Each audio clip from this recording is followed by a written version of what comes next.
Hello students, in the last video lecture we will talk about the variational problem. Okay, I am writing down over there क्योंकि उसी को continue करते हुए lecture है variational problem. Variational problem with moving boundary. So हमने ये topic हमने last lecture में डिस्कस किया था. So there was two part कि हमारी वेरिएशनल प्रॉब्लम जहाँ पर boundaries are moving. So case arises are there. First case हमने डिस्कस किया था कि वन एंड पॉइंट हमारा फिक्स है और दूसरा हमारा वेरी कर रहे हैं. So today we will talk about the second case when both the end points are variable. Okay, so that means you can consider that कि कोई भी हमारा कर्व इधर है और एक कर्व हमारा कोई भी यहाँ पर है, तो आपका जो भी पॉइंट है x1 और x2 दो एंड पॉइंट्स है. एक एंड पॉइंट इस कर्व पर आपका लाई कर रहा है, एक एंड पॉइंट इस पर लाई कर रहा है आपका.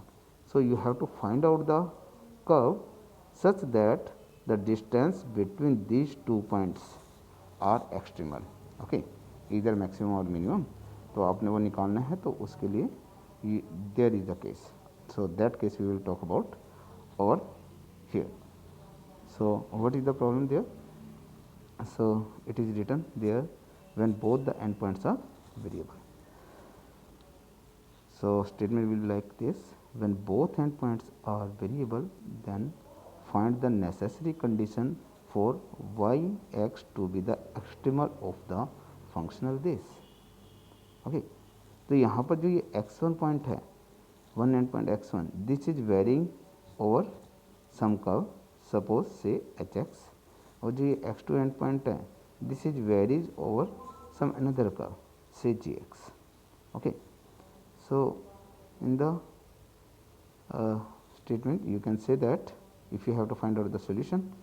सो मेन गोल आपका क्या है कि आपने एक ऐसा कर्व फाइंड आउट करना है yx जिसके लिए फंक्शन आपका एक्सट्रीमाइज करे, जहाँ पर दोनों एंड पॉइंट क्या करें, वेरी करें. Okay, so talk about the proof for this.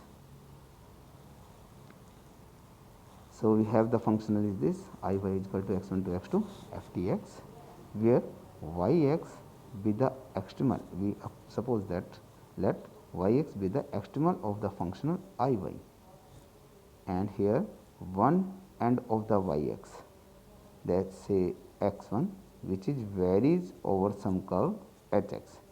जिस पे x1 वेरी कर रहा है उस कर्व को मैं बोल देता हूँ hx, और अनदर एंड पॉइंट है जो y का से x2. सो जो ये है कर्व, ये एंड पॉइंट वेरी कर रहा है over some curve gx. Okay, according to our statement it is there. Now further we suppose that let eta x be any arbitrary continuous function. Okay, we change in yx, suppose yx be changing to some function yx plus epsilon eta x. Okay, epsilon is very small number and eta x is any arbitrary continuous function we suppose. So हमने yx में corresponding change किया yx plus epsilon eta x. अब जो ये नया function बना है yx plus epsilon eta x, ये सेम बाउंड्री कंडीशन सेटिस्फाई करेगा जो yx सेटिस्फाई करता है. ओके, सो हमने ये इसी तरीके से सपोज किया है, फंक्शन चेंज किया है कि such that yx plus epsilon eta x satisfy the same boundary condition as satisfied by yx. Okay, and we know that ये हम आर्टिकल पहले डिस्कस कर चुके थे थ्योरम कि for the necessary and the sufficient condition for i to be extremum is delta of i will be equal to 0.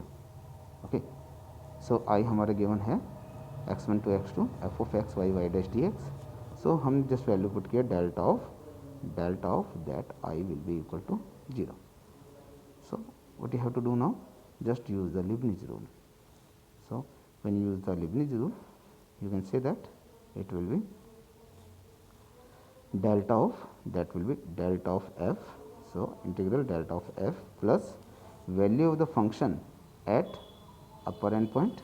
Okay, so value of that function at x2 into derivative of that upper point. Okay, that is delta of x2 minus value of the function at lower end into derivative of delta of that point and point x1, that will be equal to 0. So I suppose for the time being I suppose this is say k, इसकी value को मैं k call कर देता हूँ and I am writing this value as it is. Okay, तो इसे थोड़ा expand करके फिर प्लेस बैक कर देंगे वैल्यू हम k की. So what you have to do here, just I open that integral this plus k will be equal to 0 where k is this one, and when we open this first integral, when we open this, so just take that will be the delta of f. How to open it? Just take the partial derivative with respect to means all the coefficients, all the arguments. So it will be curl f by curl x delta x plus curl f by curl y delta y plus curl f by curl y dash delta y dash dx plus some k will be equal to 0. Okay. So when you talk about the variation of the functions, so there we consider the independent variable will be fixed. So हमारे यहाँ पे independent variable है x, so हम x को fix लेकर चलेंगे. If x is fixed, so delta of x change in x will be equal to 0. So that means delta of x will be equal to 0. If delta of x will be equal to 0, this part will be eliminated. If this part is eliminated, so integral left will be integral of this plus k will be equal to 0. So again I separate the integral. You can say that integral of this will be equal to integral of this plus integral of this plus k will be equal to 0. Now first integral place is as it is. Second integral I open by integration by parts. So I take it first and that is second. So just use the integration by part. Okay, you know that will be first function as it is. Integration of second delta y dash का integration क्या होगा, delta Y, ये हम already discuss कर चुके हैं पहले. Okay, and limit x1 to x2 minus integration of derivative of first into integration of second. Okay, x plus k will be equal to 0. Okay, now you can check that यहाँ पर इस term में हमारा delta Y common है और integral आपका same है x1 to x2 limit पर. ओके, तो यहाँ पर भी डेल्टा वाई कॉमन है, डेल्टा वाई डी एक्स, और ये आपका x1 टू x2 इंटीग्रेशन है x1 टू x2 लिमिट पर. सो इन दोनों इंटीग्रल को मैं कंबाइन कर देता हूँ, x1 to x2 curl f by curl y minus d by d x of curl f और curl y dash delta y d x plus, अब ये वैल्यू है हमने अपर एंड पर x2 पर माइनस ये वैल्यू हो गया आपकी लोअर लिमिट x1 पर. Okay, so I put that value, this value at x2 minus this value at x1 plus k will be equal to 0. Okay, so what is left over here, just हमने k की value put करनी है. Okay, and k की value जब हम use करेंगे तो k की वैल्यू में हमारे पास क्या क्या वैल्यू है, k की वैल्यू में हमारे पास डेल्टा x2 और डेल्टा x1 चाहिए एक्चुअल में हमें, this one is needed here. Okay, so how to find out delta x1 delta x2, ये कैपिटल डेल्टा x2 का प्रिंसिपल पार्ट है. सो कैपिटल डेल्टा x2 के बारे में डिस्कस करते हैं. सो जहाँ पर हम चेंज कर रहे हैं y में, if we changing y to y plus epsilon eta, then corresponding change in x1 will be delta of x1. Okay, जब y में हमें चेंज कर रहा हो तो उसके corresponding x1 में चेंज हमारे क्या है, डेल्टा ऑफ x1. ओके, सो हमारे पास x1 का corresponding yx क्या था हमारा h. Okay, yx was hx, क्योंकि x1 hx का रॉन्ग वेरी कर रहा था. ओके, तो yx प्लस एप्सिलॉन ईटा, तो इसमें अगर मैं x में डेल्टा x1 चेंज करता हूँ तो you will say that h of x plus delta x1 will be equal to y of x1 plus delta x1 plus epsilon eta x1 plus delta x1. Okay, and obviously x1 पे value निकालता तो y की x1 पे value क्या आएगी, h of x1. Okay, क्योंकि y equal to h है when along x1 point, x1 is varying over that curve. So these two equations you got. So if you got these two equations, so subtract from each other. So 1 minus 2 if I do, so it will be this one. Okay, so that y plus epsilon eta at x1 plus delta x1 minus y x1, and right hand side में subtract करेंगे तो h of x plus delta x1 minus h of x1. Okay, now you expand this by using the Taylor's theorem. Okay, so you know that it is y of x plus h, you suppose. Okay, so it will be yx plus h into y dash x plus h square by 2 factorial to y double dash x and so on. Okay, तो हमने केवल दो term linear लिखे हैं यहाँ पर, and remaining को मैं हायर ऑर्डर टर्म्स में इंक्लूड कर दूँगा. इसको भी मैं ओपन करूँगा तो एप्सिलॉन से मल्टीप्लाई करते जाइए, eta of x1 plus delta x1 into eta dash x1 plus delta x1 square by factorial 2 into eta double dash x1 and so on. Okay, तो हम जो हायर ऑर्डर डेरिवेटिव है उसको एच में count करते जा रहे हैं एप्सिलॉन से मल्टीप्लाई करने के बाद। This epsilon of eta x1 plus epsilon delta x1 into eta dash x1 and minus of y x1 as it is. Similarly यहाँ पर राइट हैंड साइड में जब एक्सपेंशन किया so h of x1 plus delta x1 h dash x1 वो रख दिया, बाकी remaining term higher order terms में काउंट कर दिया हमने एंड माइनस ऑफ hx1। ओके, so the sum terms will be cancelled out, yx1 and yx1 will be cancelled out, hx1 hx1 will be cancelled out. Okay, so these two terms will be cancelled out. You can say that delta of y dash x1 plus epsilon eta x1 plus epsilon eta delta x1 eta dash x1 is equal to delta x1 h dash x1 plus higher order terms. So I am interesting to find out the value for the epsilon eta at x1. Okay, so what I do here, so this will be equal to delta I eliminate this, why I neglect this one, because epsilon is very small number and delta x I suppose the corresponding very small change in x1. So if this is value is very small and this value is very small, so their multiplication will be very small and that will be negligible. I suppose that terms is neglected because of the very small quantity. Okay, so I neglect this term and remaining term will be delta x1 plus this plus epsilon eta equal to delta x1 is dash x1 plus higher order terms. epsilon eta की हमें value चाहिए, बस इसे rearrange करके you can say that हमारे पास epsilon eta की value आपके पास क्या आ गई, ये आ गई वैल्यू, इससे तो epsilon eta की वैल्यू क्या आ जाएगी, sorry epsilon eta minus epsilon eta plus higher order terms will be equal to delta x1 plus into y dash x1 minus h dash x1. But by neglecting the higher order terms I take the principal value of the delta x1. So principal value क्या होगी इसकी, small delta ले लूँगा मैं, capital delta x1 की जगह small delta x1 ले लूँगा.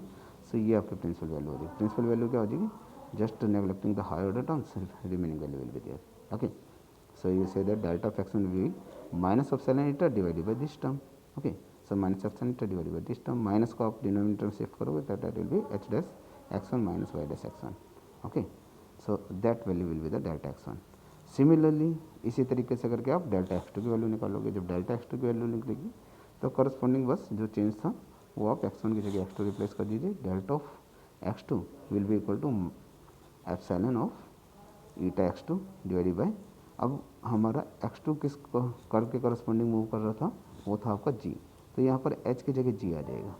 g कब था वहाँ पर, तो इसलिए क्या बन जाएगा आपका g dash x2 and minus ये तो एज इट इज रहेगा minus y dash x2. Okay, तो ये आपकी डेल्टा x1 की वैल्यू होगी, ये आपकी डेल्टा x2 की वैल्यू होगी. Right, so this will be there. Now if suppose this value can be placed over there, तो जो हमने वैल्यू हम k को एज इट इज करके रख रहे थे सभी इक्वेशंस में, अब k की वैल्यू हमने प्लेस कर दी. ये वैल्यू एज इट इज थी, वो प्लस में k था, k की value I place back over there. Okay, अब हम ऊपर जो हमने इक्वेशंस डिस्कस की है वहाँ पर हमने डेल्टा x1 और डेल्टा x2 की वैल्यू निकाली है. Okay, you can check that कि हमने ये डेल्टा x1 और डेल्टा x2 की वैल्यू निकाली. तो ये जो वैल्यू है डेल्टा x1 की और ये वैल्यू है डेल्टा x2 की, इसको मैं प्लेस कर देता हूँ इक्वेशन नंबर जो ये आपकी फर्दर इक्वेशन आई है.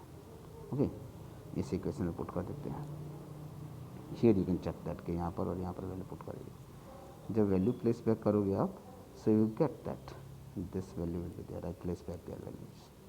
Right, so when I place the values, so after collecting these terms you know that जब हम वेरिएशन ऑफ द फंक्शंस की बात कर रहे थे, so I say delta of y will be equal to किसके equal था, डेल्टा ऑफ y आपका किसके इक्वल था, एप्सिलॉन ईटा के.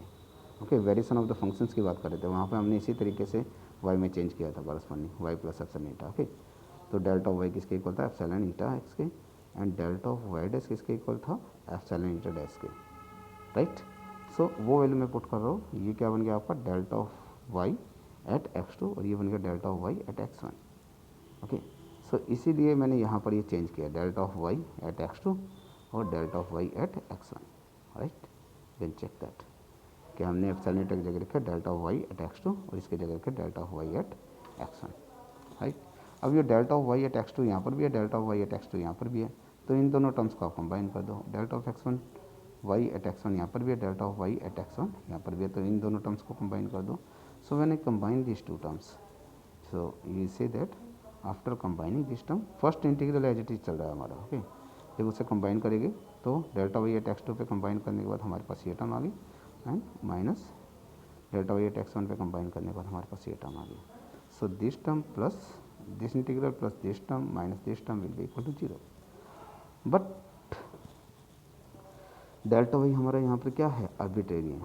सो अगर ये आर्बिट्रेरी है तो ये इक्वेशन जो 6 है, ये पूरी की पूरी जो इक्वेशन है 6, दैट विल होल्ड आइडेंटिकली, मतलब ये आइडेंटिटी 0 के इक्वल कब होगी, if this individually this will be equal to 0, this will hold identically if these terms will be equal to 0. If these terms are equal to 0, so that integral will be equal to 0, that term will be equal to 0, that term will be equal to 0. But इस integral में हमारे पास delta Y क्या है, arbitrary है। अगर delta y arbitrary है, so you say that coefficient, I mean that integrand part है जो डेल्टा वाई का coefficient, that will be equal to 0। और अगर इसमें delta y eight x2 arbitrary है, सो यू से दैट कि this coefficient will be equal to 0। इसमें delta y at x1 अगर सॉरी आर्बिट्रेरी है, so that part will be equal to 0। सो उसी को मैं डिवाइड कर रहा हूँ यहाँ पर फर्स्ट पार्ट के लिए। अगर ये आर्बिट्रेरी था तो लिख दिया यहाँ पर curl f by curl y minus d by d x of curl f by curl y dash will be equal to 0। And next one I write the next bracket this at x2 will be equal to 0 and this at x1 equal to 0। ठीक है, इसी को अगर rearrange करता हूँ मैं, तो LCM लेने के बाद रीअरेंज करके फिर दोबारा सेम टर्म को ऐसे लिख सकते हैं। तो पहले इक्वेशन को दोबारा लिख दिया और उसे एलसीएम लेने के बाद हमारे पास आ गया f plus g dash minus y dash curl f by curl y dash at x2 equal to 0 and f plus h dash minus y dash curl f by curl y dash at x1 equal to 0। So आपके पास क्या आ गई है, 3 conditions आ गई है। एक तो पहली तो आपको पता ही है, ये कौन सी इक्वेशन है, this is the non equation, you know that this is the Euler equation. And जो ये आपकी 8th और 9th है, that will be known as the transversality condition. Okay, so what does it mean? That means yx will be the extremal for the given functional I if is satisfy Euler equation and transversality condition. और you can say that कि अगर आपने वो ऐसा unknown function yx निकालना है जिसके लिए गिवन फंक्शनल I मेरा एक्सट्रीमाइज करे, तो उसके लिए जहाँ पर दोनों बाउंड्री क्या हो मूव कर रही हो, तो उसके लिए कंडीशंस क्या है, पहले तो आइलर इक्वेशन हम लेंगे और दूसरा अननोन की वैल्यू निकालने के लिए कांस्टेंट्स की, तो हम कौन सी कंडीशन यूज करेंगे, ट्रांसवर्सैलिटी कंडीशन यूज करेंगे। ओके, क्योंकि हमारे यहाँ पर बाउंड्री मूविंग है, तो ये ट्रांसवर्सैलिटी कंडीशन यूज करेंगे, ये वैल्यू आपको अननोन की वैल्यू देगी such that we can find out the our unknown का, राइट। सो इसी पर बेस्ट एग्जाम्पल हम डिस्कस करते हैं, right. Now I am talking about one example. Find out the distance between the curve parabola yx square and the line x minus y equal to 5. Okay, तो हमारे पास दो curve है, इसे मान लो hx और इसे मान लो आप gx। तो gx क्या है, एक्चुअल में यहाँ से y की वैल्यू निकाल लो, y की वैल्यू आपके पास क्या आएगी, y की वैल्यू आ जाएगी आपके पास x माइनस 5। ओके, तो ये आपका gx है, x माइनस 5 क्या है, gx है, तो yx इक्वल टू gx है और यहाँ पर yx इक्वल टू hx क्या है आपका x स्क्वायर है। ओके, सो आपने डिस्टेंस निकाले इन दोनों कर्व के बीच में। So what does it mean, that means you have to find out the extremal of the functional, कि आपका कोई गिवन कर्व है, कर्व की अगर मुझे लेंथ निकालनी है, वो कर्व जो इन दोनों कर्व्स के बीच में लाई करता है, इन दोनों को ज्वाइन करने पर, ओके, उस कर्व की लेंथ निकालनी है। तो उस कर्व की लेंथ निकालने का फॉर्मूला क्या है आपका, कि मान लो इसके अलोंग कर्व वो पॉइंट लाई कर रहा है x1 और इसके कर्व अलोंग पॉइंट लाई कर रहा है आपका x2, इस कर्व के अलोंग, तो you say that x1 and x2 and you say it will be curl f by length of the curve. Okay, so length of the curve if you find out, so how it will be, it will be ds in the length of the curve. So ds you know that, so I read at the term कि ये बन जाएगी आपकी x1 to x2, तो ds आपका 2d में क्या बनेगा, ds square will be equal to d x square plus d y square, और डी एक्स स्क्वायर कॉमन लेने के बाद आपकी ये टर्म बनती थी, यू नो दैट कि हमने ये टाइप कई एग्जांपल्स हम ऑलरेडी डिस्कस कर चुके हैं। सो डी एक्स की वैल्यू क्या होगी 2d में, it will be root of 1 plus y square into d x. Okay, so हमारी प्रॉब्लम एक तरह से रिड्यूस हो चुकी है. You have to find out the extremal of the function of this.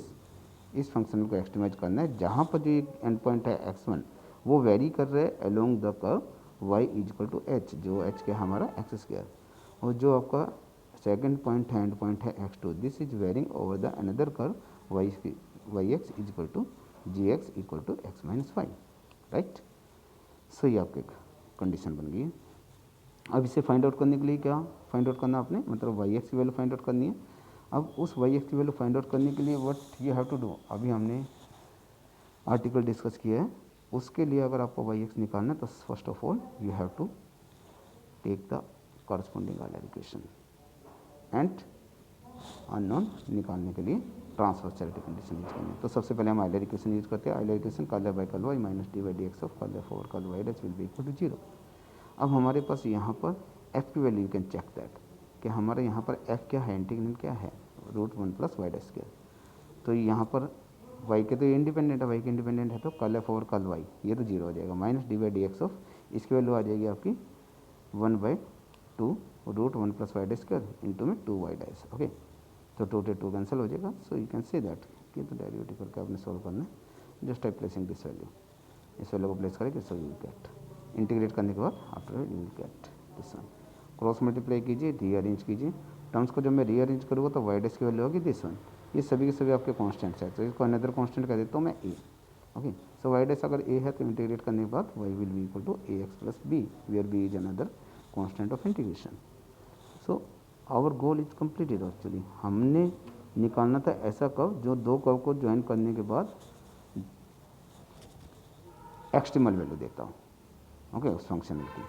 सो ये वो कर्व आ गया, लेकिन ये कर्व अभी भी हमारा कंप्लीट नहीं है क्योंकि हमें इसमें ए और बी फाइंड आउट करनी है. अगर ए और बी भी हमारे कैलकुलेट हो जाते हैं तो will find out the curve और एंड पॉइंट भी निकाल लो. एंड पॉइंट की वैल्यू अगर मुझे मिल जाती है x1 और x2 की, so your job will be done.